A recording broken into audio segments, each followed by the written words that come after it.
السلام عليكم ورحمة الله تعالى وبركاته. أهلا ومرحبا بكم في قناتكم القناة المغربية، صاحبتها هي طبعا جيجي المغربية، وسنقدم لكم موضوعا يتكلم عن التاريخ المغربي بدءا من الأدارسة إلى العلويين. نلتقي اليوم مع الجزء الأول من الأدارسة. يرافقني في هذا الفيديو أو في هذه الفيديو أخي فؤاد منتزه، فليتفضل مشكورا. قبل التطرق لموضوع دولة الأدارسة نعود للوراء لنذكر وبإيجاز العصور التي سبقت هذه الدولة. نبدأ بالتاريخ المبكر للمغرب الذي بدأ بالتاريخ المكتوب منذ ما يزيد عن 1000 عام قبل الميلاد، من خلال أول الحضارات التي سكنتها، وهي الحضارة الفينيقية الذين وصلوا إلى المغرب وكانوا يتاجرون مع الشعب المغربي آنذاك عبر مقايضة السلع. والفينيقيون هم مؤسسو مدينة قرطاج بتونس ومؤسسو حضارة بلبنان. تاريخ المغرب في عهد الرومان.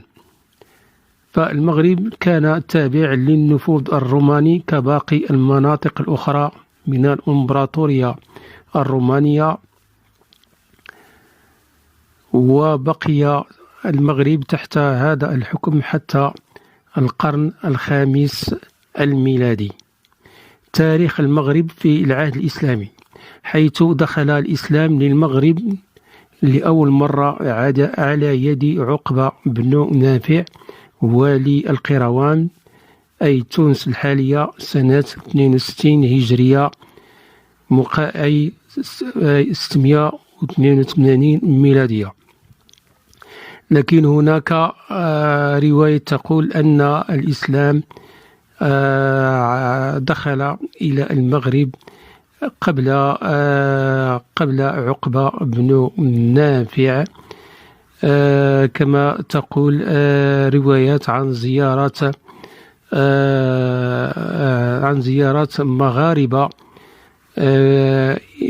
إلى الحجاز ومقابلتهم للرسول النبي محمد صلى الله عليه وسلم، كما جاء في صحيح مسلم. لكن في منتصف القرن الثامن الميلادي اندلعت المواجهات في شمال أفريقيا حتى أطيح بالأمويين لتجاوزاتهم وظلمهم ضد المغاربة، لتبرز أول إمارة إسلامية مستقلة بالمغرب سنة 710 ميلادية، وهي إمارة نكور، أي قبل حوالي قرن من دولة الأدارسة في منطقة الريف بالمغرب. اعتنقت إمارة نكور المذهب المالكي السني خلافا لباقي الإمارات المغربية الأخرى كبني مدرار وبورغواطة. وبورغواطة هي ثاني إمارة أو دولة ظهرت جنوب إمارة نكور. وتاريخ الدولة البرغواطية هو تاريخ غامض ومجهول، والرواية التي رويت عنه هي شحيحة، وحتى تأسيسها وديانتها فيها خليط، حتى تأسيسها كذلك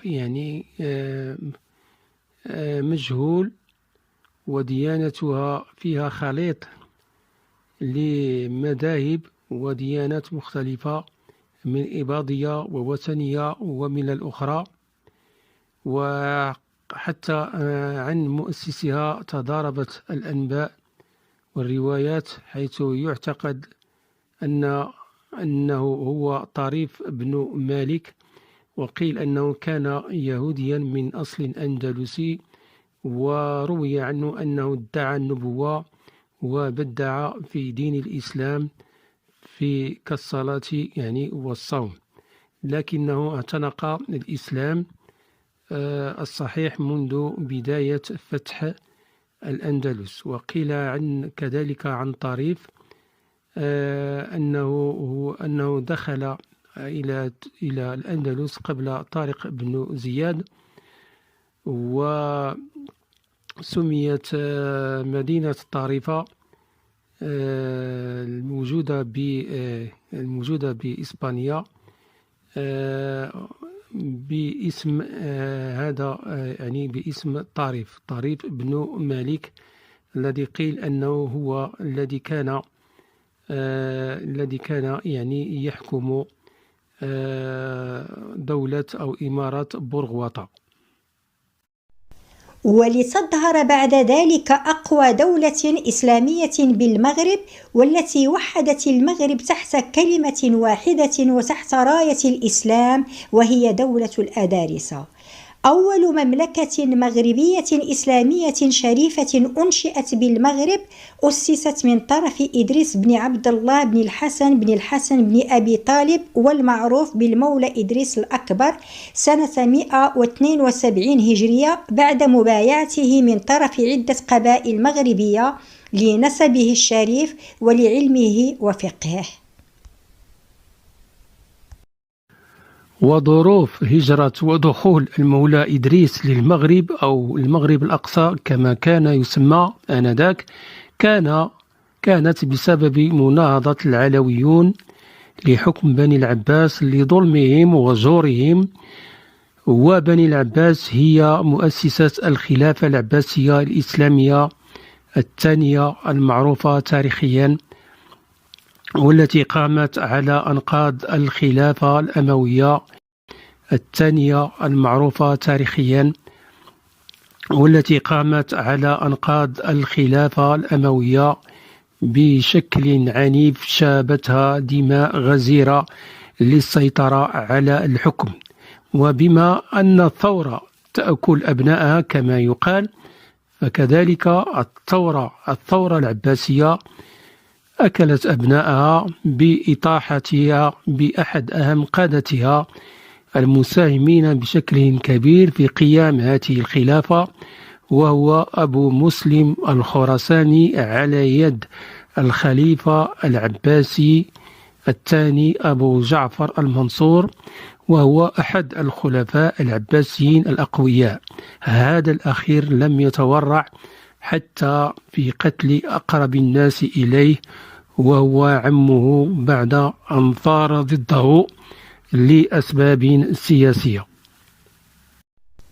وكانت هناك فئات أخرى قاومت الخلافة العباسية لأسباب سياسية بحتة، ومن أهمها العلويون، وهم أبناء عمومة العباسيين المنتسبين لجد واحد وهو علي بن أبي طالب. وبما أن الملك عقيم كما يقال، فقد بطش بنو العباس بالعلويين وقاتلوهم، ومات منهم العديد من أنصارهم، بما في ذلك زعماؤهم من العلويين في عدة معارك، منها معركة فخ على مقربة من مكة المكرمة ب3 كيلومترات، والتي هزموا وقتل منهم الكثير في عهد الخليفة العباسي المشهور بهارون الرشيد سنة 169 هجرية الموافق ل786 ميلادية. وكان من زعماء وقادة هذه المعركة المولى إدريس بن عبد الله، الذي فر إلى المغرب بمعية مولاه الرشيد، وهو من برابرة المغرب، فنزل بطنجة في 170 هجرية. وبعد ذلك أقام المولى إدريس بن عبد الله بمدينة وليلي قاعدة جبل زرهون في ضيافة حاكمها إسحاق بن محمد بن عبد الحميد الأوربي، وهو على مذهب المعتزلة أحد الفرق الكلامية بالشرق، في سنة 172 هجرية، وهي السنة التي بويع فيها مولاي إدريس من عدة قبائل بالمغرب، وليدشن أول دولة إسلامية شريفة. شكرا على تتبعكم، وإلى حلقة مقبلة لنتابع موضوع دولة الأدارسة.